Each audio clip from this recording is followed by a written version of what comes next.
pozo para suministro de agua.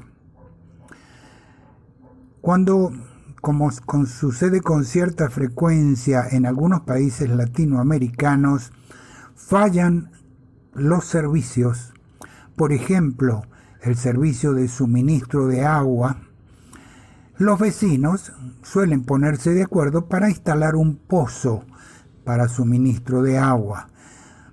Vamos a conocer un caso real.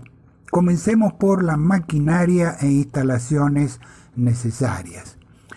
A diferencia de los pozos petroleros como estos que vemos aquí en el lago de Maracaibo, en Venezuela, que son torres de gran tamaño porque tienen que buscar profundidades significativas donde se encuentran los yacimientos petroleros, los pozos de agua normalmente trabajan a menos profundidad. Aquí tenemos el camión de perforación que se utiliza, uno de los modelos, y vemos que es una torre mucho más pequeña. Aquí es donde está llegando al sitio donde se va a realizar la perforación.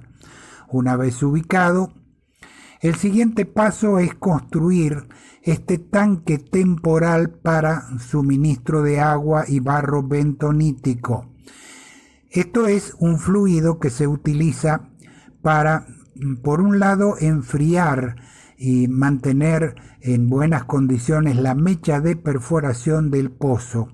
Y por otro lado, la bentonita, el barro con el cual se mezcla el agua, tiene la propiedad de mantener las paredes del pozo evitando que se desmoronen.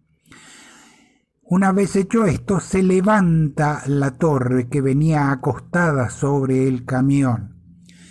¿Cómo hacen esto?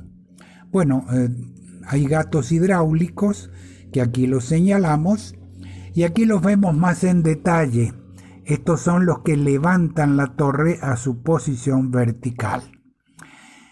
Y aquí vemos durante el proceso de perforación cómo se utiliza el tanque de agua. Por supuesto, esta construcción después se destruye, es temporal. Aquí tenemos detalles del canal desde el pozo al tanque. Y aquí vemos el tanque lleno de agua.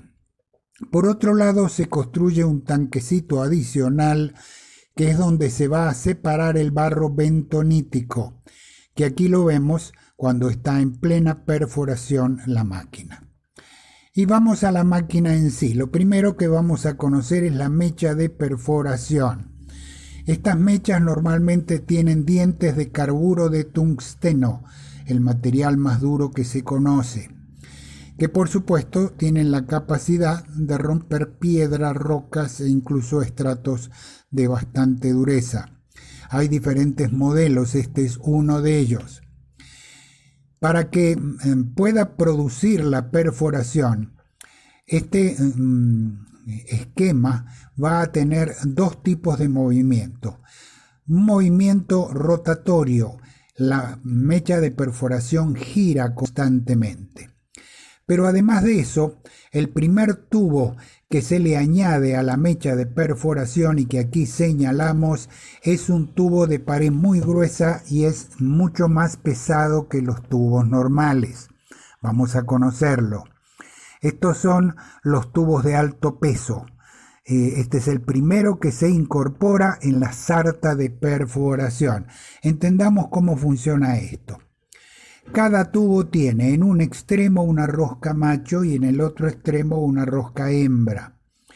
Esto permite, acoplando los distintos tubos simplemente por rosca, previamente se suele poner grasa en la unión roscada para protegerla, se va creando de esta manera la sarta de perforación, que permite ir aumentando la profundidad a la cual se llega. Y conozcamos los tubos. Aquí tenemos almacenados los tubos, lo vemos desde el extremo de la rosca macho y aquí lo vemos en un detalle. Y vamos a verlos desde el otro extremo donde está la rosca hembra y este es un detalle de ese tipo de conexión. Aquí vemos al personal en el momento que está ensamblando el equipo. Se acopla la mecha de perforación al primer tubo pesado y luego se van agregando tubos. La forma de enroscar estos materiales es con esa herramienta de cadena que tiene un alto poder de agarre. ¿Cómo funciona esto físicamente?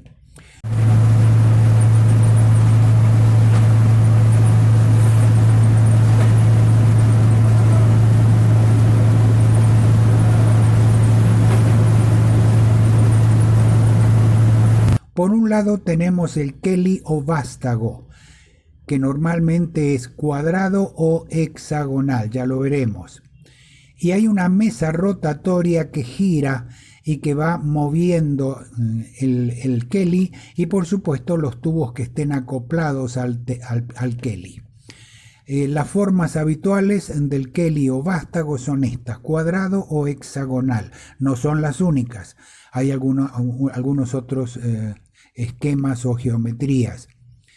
Y aquí vemos cómo el Kelly se acopla al tubo y entonces la mesa rotatoria lo que hace girar es precisamente esa pieza cuadrada. Es mucho más fácil de agarrar que el tubo circular. Conozcamos la mesa rotatoria. Aquí la tenemos. La parte interna que estamos señalando es la que gira. La parte que vemos pintada queda inmóvil. Lo que hace girar esa parte interna de la mesa rotatoria es todo este dispositivo mecánico que trae el propio camión. Y vamos a terminar el video conociendo algún detalle técnico importante.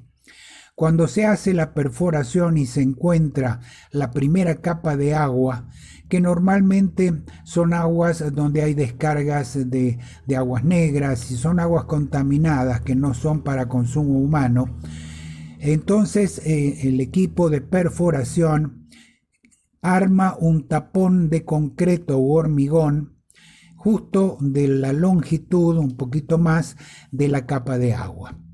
Y una vez que se seca, se consolida o se endurece, la mecha de perforación pasa a través del tapón, creando entonces una camisa de concreto u hormigón alrededor del pozo. Esto impide que el fluido de perforación, el barro bentonítico, se vaya arrastrado por el agua. Por otro lado, tiene una condición ambiental importante. Esta camisa de concreto u hormigón que hemos colocado evita que se contaminen a través del pozo las dos capas de agua, siendo la más profunda la capa de agua potable, que es la que realmente se va a utilizar para consumo humano.